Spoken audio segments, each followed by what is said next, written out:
tuned because this is about to get hot. But, and also in doing so, it was really cool because some of y'all showed me some different clips of different folks saying certain things, and it's really, really neat. Some of y'all called me some names of folks that I had no idea who they were.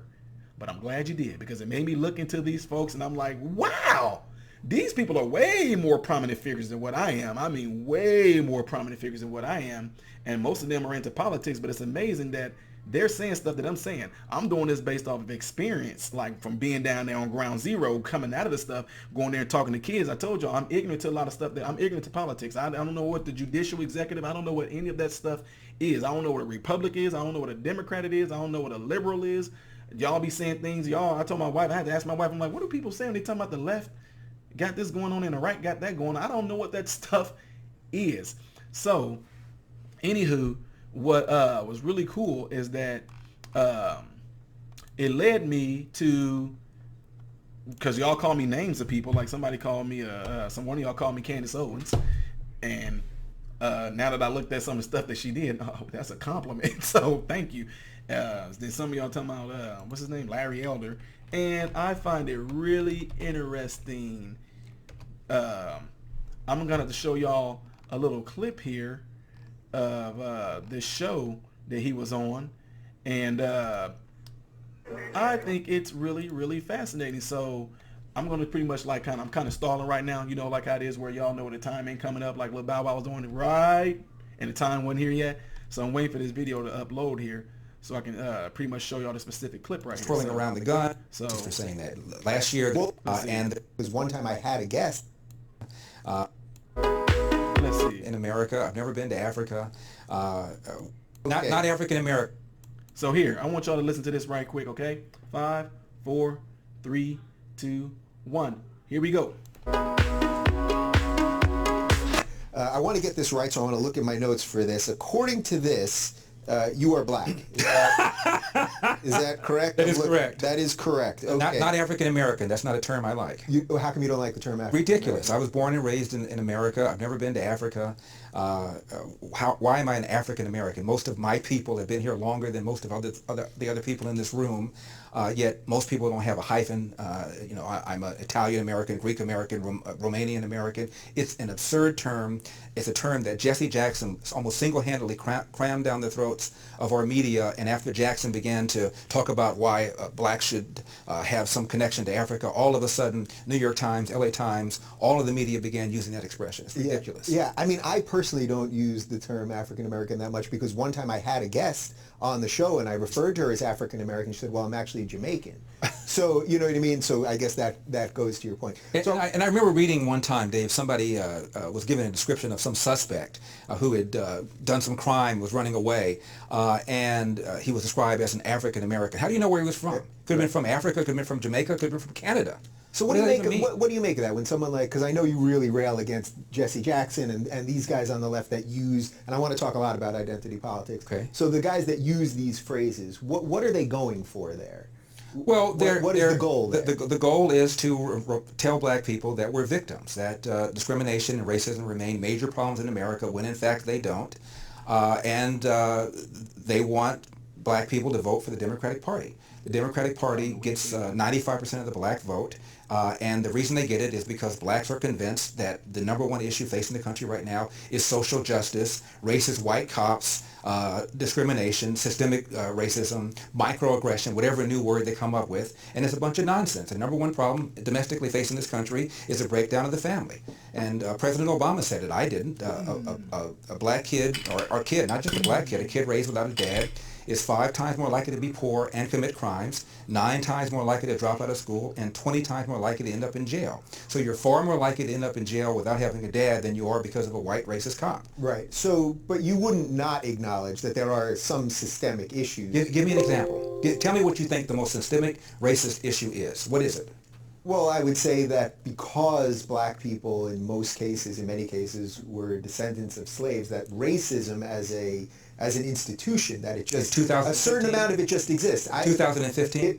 Give me the most blatant racist example you can come up with right now. I think you could probably find evidence that, in general, cops are more willing to shoot if the perpetrator is black What's your data? than white. What's your basis for saying that? Last year... Well, look, I know a lot of people would say, look what's going on in Chicago. I know what they would say. Yeah. I'm talking about what the facts are. 965 people were shot by cops last year and killed. 4% of them were white cops shooting unarmed blacks. In Chicago in 2011, 21 people were shot and killed by cops. In 2015, there were 7. In Chicago, which is a third black, a third white, and a third Hispanic, 70% of the homicides are black on black. About 40 per month, almost 500 per year last year in Chicago, and 75% of them are unsolved. Where's the Black Lives Matter on that? The idea that a racist white cop shooting unarmed black people is a peril to black people is BS. It's complete and total BS. And the reason for these so-called activists saying this is the assumption that racism remains a major problem in America. The media, CNN, especially MSNBC, runs down whenever a black cop shoots somebody, and it's some march on Washington. It's ridiculous. Black people, half the homicides in this country are committed by and against black people. Last year there were 14,000 homicides. I'm not talking about suicides. I'm talking about homicides. Mm-hmm. Half of them were black. 96% of them black on black of that 7,000. Where's the Black Lives Matter people on that? So there's where you would say that this is purely because of social justice. This is purely because they want ultimately for people to be angry enough to just keep voting Democrat. That's right. And where's the evidence of the lack of social justice? When a black suspect is killed by a cop, believe me, the media is on it. People are watching it, and justice will, for the most part, occur. In Baltimore, where Freddie Gray was killed, Freddie Gray died in a van. I shouldn't say was killed. Died in a van. Yeah. You have a city that's 45% black. City council is 100% Democrat. The majority of city council is black. The top cop at the time was black. The number 2 cop was black. The majority of the command staff is black. The mayor is black. The AG is black. And yet here we are talking about racism. I mean, it's absurd. Yeah. It's absurd. So it's funny, I find myself caught in between this a little bit as a liberal where I want to always try to defend the other. So in this case, the other being black people, I'm always sympathetic to that. And at the same time, I hear you laying out a pretty solid case. These are just the facts. I'll tell you something else, too. There was just a study, University of Washington. And it turns out cops were more reluctant, more hesitant to pull the trigger against a black suspect than a white suspect. What? Probably because of the fear of being accused of racially profiling and the fear that the civil rights establishment was going to come down on them. So if anything, whites are more likely to be shot by a cop under certain circumstances than a black person. And in the last 30 or 40 years, the percentage of suspects killed by cops who are black has declined 75%. However, the percentage of whites killed by cops has flatlined. Yeah. And so if anything, people are more concerned about shooting black people for fear that they're going to be called racist. And every one of these incidents, whether it's Eric Gardner in New York, who died because he was selling Lucy's and resisted arrest, whether it's Tamir Rice in Cleveland, who was twirling around the gun, whether it's Michael Brown in Ferguson, who had just committed a strong arm robbery, almost every one of these incidents involves somebody resisting arrest. Why don't you just do what the police tell you? My dad said when I get pulled over, have my hand at 10 o'clock, have my hand at 2 o'clock, say yes sir, say no sir, make sure my paperwork is in order, and if I feel the cop is mistreating me, get a badge number and deal with it later on. If Jesse Jackson and Al Sharpton and Obama and the whole group of them told black people to do that, we'd have a lot fewer of these things to deal with in the first place. Yeah. All right. So I'm with you. I'm hearing a lot of what you're saying here. So as a black conservative then, who now you've laid out your case there.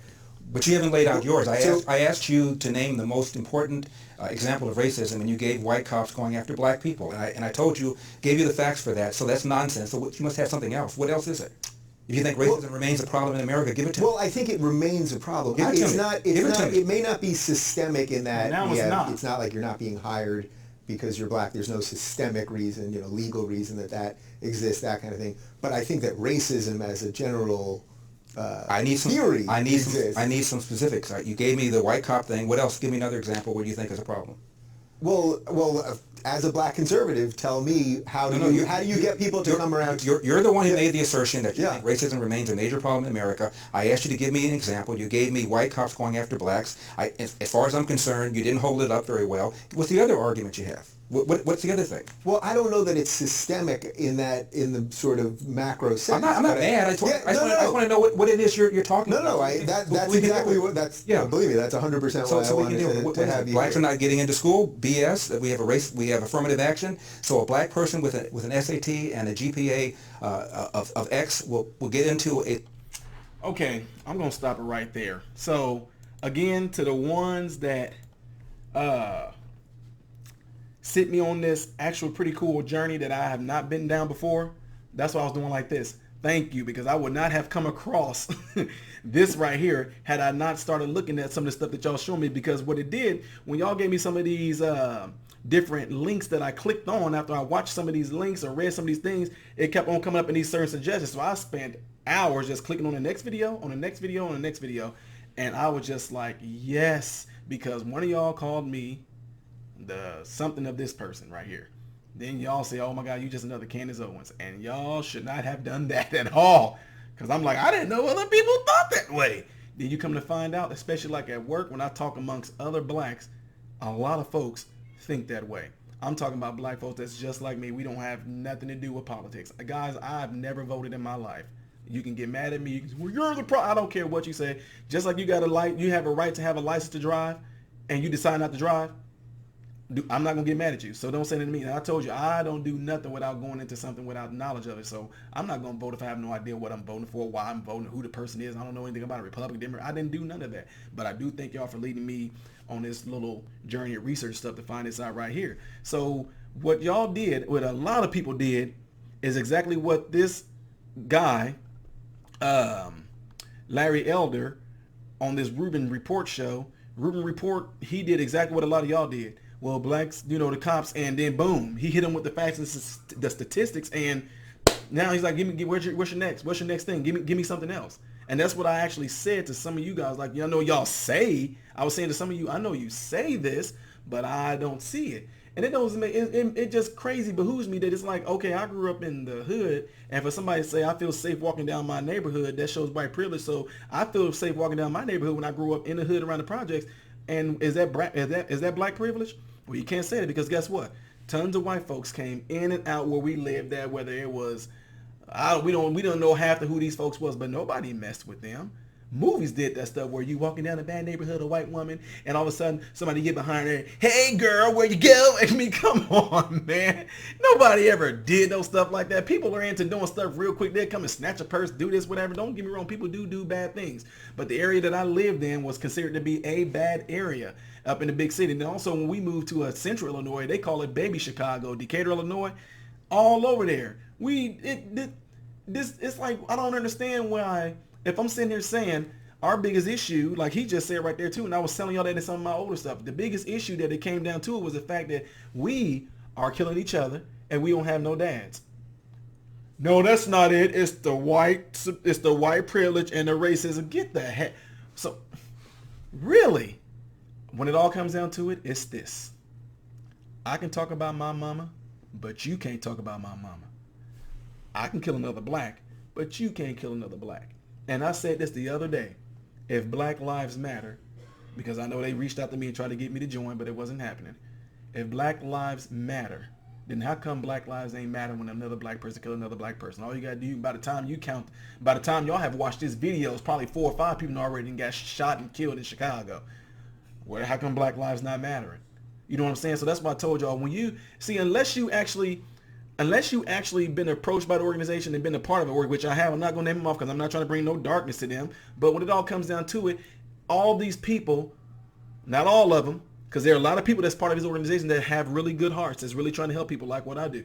But what you find out is there is an agenda, and somebody is always trying to do something in politics, big time, trying to get into the darn council and all this stuff like that, trying to get into the, hey y'all, if y'all vote for my, I mean, I was part of an organization before we was doing really good things.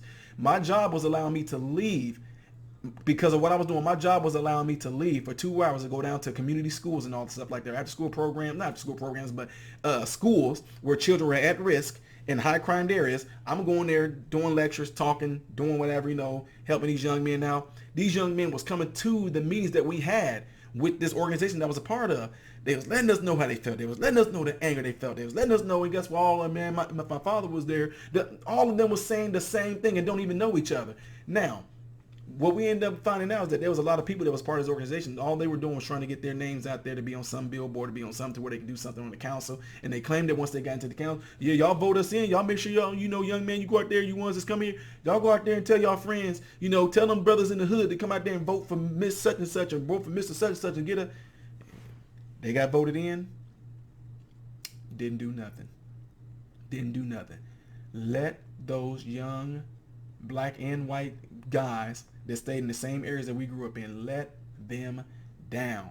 Once they got on the council, into some type of possibly mayor or anything like that of a district, completely let them down. And that's when I started realizing most folks are in this thing for an agenda. They're not in this for individuals. They're not in this for trying to improve individual life. They say, it sounds all good when they say it up there on paper. It sounds all good when they say it up there in front of the public. But when it comes down to actually seeing if any real change happened, nope. So then that's another thing. You invest, these young men trusted us. They invested their time. They could have been on the street corner doing something, they were trying to get their hustle.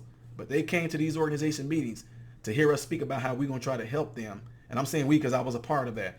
How we're going to help them. And then for that to turn around, and once they get out there and get on that council board or whatever like that, to get let down, not even paying attention to. Now I can't. Also, when I was coming to the thing before you was mayor, before you were on a council, before you were anything like that, now I can't even call this guy.